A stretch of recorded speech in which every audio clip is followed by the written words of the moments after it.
പ്രിയ പ്രേക്ഷകരെ, ഞാനിപ്പോൾ ചാലിയപ്പുറം പാടശേഖരത്തിലാണ്. ഇപ്പോൾ നിരവധി തവണ ഞാൻ ഈ പാടശേഖരത്തിൽ നിന്ന് കൃഷിയുമായി ബന്ധപ്പെട്ട വീഡിയോകൾ ചെയ്തിട്ടുണ്ട്. ഇന്ന് ഞാൻ ഈ ചാലിയപ്പുറം പാടശേഖരത്തിലുള്ളത്. ഇന്ന് പക്ഷേ എന്നെ അത്ഭുതപ്പെടുത്തിയ ഒരു കാര്യം, 70-ാം വയസ്സിലും കൃഷി ചെയ്യുന്ന നമ്മുടെ ബിച്ചായ് എന്നറിയപ്പെടുന്ന ചാലിയപ്പുറം പാടശേഖരത്തിലെ മമ്മദ് കുട്ടി ചെറിയ പറമ്പിനെ കുറിച്ചാണ് പറയുന്നത്. നോക്കൂ, ഈ കാണുന്ന 50 സെൻറ്റോളം സ്ഥലം പൂളയാണ് ചെയ്തിരിക്കുന്നത്. വർഷങ്ങളായി, ഇപ്പോൾ 70 വയസ്സായി, 70 വയസ്സിന് മുകളിലായി. അപ്പോൾ ഇപ്പോൾ കൃഷി ചെയ്തുകൊണ്ടിരിക്കുകയാണ്. ഇപ്പോൾ ഈ പൂള കൃഷി ചെയ്തിരിക്കുന്നത് അദ്ദേഹം പണിക്കാരെ വെച്ചാണ് ചെയ്യുന്നത്. പക്ഷേ അയാൾക്ക് ബിച്ചായെ സംബന്ധിച്ചിടത്തോളം, മുഹമ്മദ് കുട്ടിയെ സംബന്ധിച്ചിടത്തോളം ഇദ്ദേഹം വെറുതെ ഇരിക്കില്ല. അപ്പോൾ വീടിനോട് ഈ പാടശേഖരത്തിൽ തൊട്ടപ്പുറത്തന്നെ അദ്ദേഹത്തിൻ്റെ വീട്. നോക്കൂ, ഇദ്ദേഹം ചെയ്ത കൃഷിയാണ് ഈ കാണുന്നത്.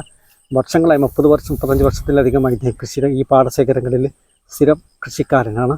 നിരവധി വാഴ, അതുപോലെ എല്ലാവിധ ഐറ്റംസും ഇദ്ദേഹം കൃഷി ചെയ്തിട്ടുണ്ട്.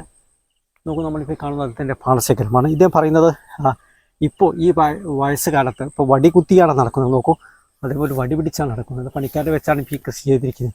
എങ്കിലും അദ്ദേഹം പറയുന്നത് പൂളക്കൃഷി ചെയ്യുമ്പോൾ സ്വാഭാവികമായി പണി കുറവാണ്. വാഴക്കൃഷി ചെയ്യുകയാണെങ്കിൽ നിരവധി തവണ പല രീതിയായിട്ട് ജോലി ചെയ്യണം. അതൊന്നും ഇപ്പോൾ ഈ പ്രായത്തിൽ കഴിയില്ല. അതോടൊപ്പം തന്നെ ഇദ്ദേഹം പറയുന്നത് മനസ്സിനൊരു സന്തോഷമാണ് ഇതൊക്കെ ചെയ്യുമ്പോൾ. അതുകൊണ്ടാണ് വെറുതെ ഇരിക്കാൻ അതിൻ്റെ മനസ്സ് സമ്മതിക്കുന്നില്ല. നേരത്തെ ഇദ്ദേഹത്തെക്കുറിച്ച് വളരെ രീതിയിൽ സോഷ്യൽ മീഡിയയിൽ വന്നിട്ടുണ്ട്. ഇദ്ദേഹത്തെ കാർഷിക അവാർഡ് അടക്കം അദ്ദേഹത്തിന് ലഭിച്ചിട്ടുണ്ട്. നല്ല ഒരു കൃഷിക്കാരാണ് ഇദ്ദേഹം. നോക്കൂ, ഈ വയസ്സുകാലത്തും മറ്റു പണിക്കാരെ വെച്ചിട്ടാണെങ്കിലും അദ്ദേഹം ജോലി ചെയ്യുകയാണ്. ഇപ്പോൾ ഇദ്ദേഹത്തെ ഞാൻ കണ്ടത്, ഞാൻ ഇതേവഴി നടന്നു പോകുമ്പോൾ അദ്ദേഹം ഒരു പോത്തിനെ അവിടെ പരിപാലിക്കുകയായിരുന്നു, അതിന് തീറ്റിക്കായിരുന്നു. ആ സമയത്താണ് അദ്ദേഹത്തെ ഞാൻ കണ്ടത്. അപ്പോൾ ഇത് നല്ല സംഭാഷണ പ്രിയനാണ് ഇദ്ദേഹം. ഇത്തരം കർഷകനാണ് ശരിക്കും നമ്മുടെ രാജ്യത്തിൻ്റെ സമ്പത്ത്. നമ്മുടെ സമ്പത്ത് മനസ്സിൽ സദാസമയം കൃഷിയുമായി ബന്ധപ്പെട്ടിരിക്കുകയാണ്.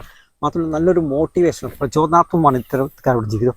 വെറുതെ ഇരിക്കാൻ പാടില്ല. വെറുതെ ഇരുന്ന് കഴിഞ്ഞാൽ നമ്മുടെ മനസ്സ് ദുഷിക്കും. അപ്പോൾ കഴിയാവുന്നതൊക്കെ ചെയ്തുകൊണ്ട് നമ്മുടെ ജീവിതം ഇങ്ങനെയാണ് അവസാനിച്ച് പോകും.